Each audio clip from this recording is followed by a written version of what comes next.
Bonsoir. Pour bien saisir l'importance d'une telle réunion, pouvez-vous nous expliquer les contours de ce rassemblement? Qui y participe? Cette semaine, c'était le Conseil de l'Organisation hydrographique internationale qui se rassemblait ici même à Monaco.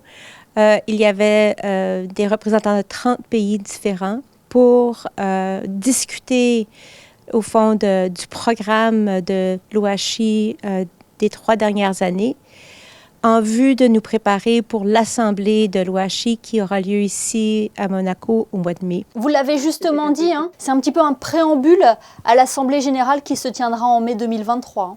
C'est une rencontre pour vraiment préparer l'Assemblée et une rencontre particulièrement importante parce que nous sommes en pleine transformation numérique et nous sommes à préparer la mise en place de nouveaux standards qui vont permettre de pouvoir utiliser une foule de données pour aider à la sécurité de la navigation. Et comme c'est très complexe comme transformation, c'est important qu'on puisse vraiment prendre compte de qu'est-ce qui se développe au niveau technologique, quels sont les enjeux, pour qu'on puisse aviser l'Assemblée et ensuite prendre des décisions. Voilà, le jumeau numérique de l'océan a été abordé lors de cette réunion. C'est un thème important, c'est un thème primordial, c'est un thème, on va dire, inévitable pour mieux connaître nos océans et nos mers. Effectivement, le jumeau des océans est considéré comme étant un outil clé qui va nous permettre de vérifier toutes sortes de choses. Les données produites en hydrographie sont des données fondamentales aux modèles qui seront utilisés pour le jumeau des océans parce que ça permet vraiment de cadrer, de donner un cadre pour les autres données qu'on va utiliser dans ces modèles-là. L'autre thème abordé vient d'être approuvé comme action de la décennie des océans de l'ONU, Empowering Women in Hydrography. En quoi consiste ce projet?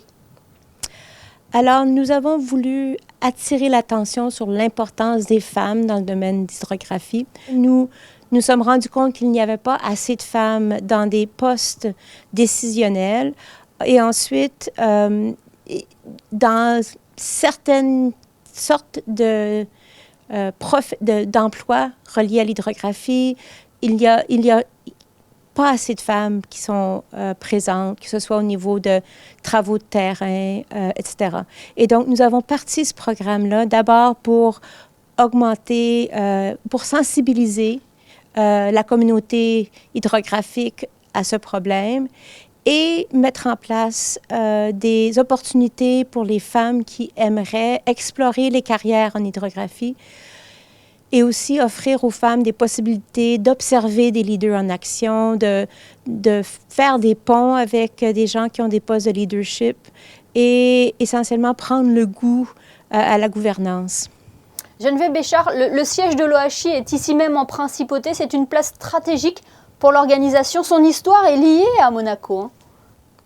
Effectivement, le prince Albert Ier avait un intérêt et un amour profond pour les océans et il avait invité l'organisation hydrographique, lorsqu'elle a été fondée en 1921, à venir s'installer ici à Monaco.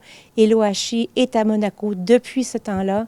Et je sais que nous apprécions énormément cette collaboration et cette collaboration, mais aussi cet intérêt profond qu'il a pour l'hydrographie et la science des océans. Eh bien, merci beaucoup Geneviève Béchard d'avoir été avec nous ce soir. On le rappelle, vous êtes la présidente du conseil de l'OHI. Merci beaucoup. Merci.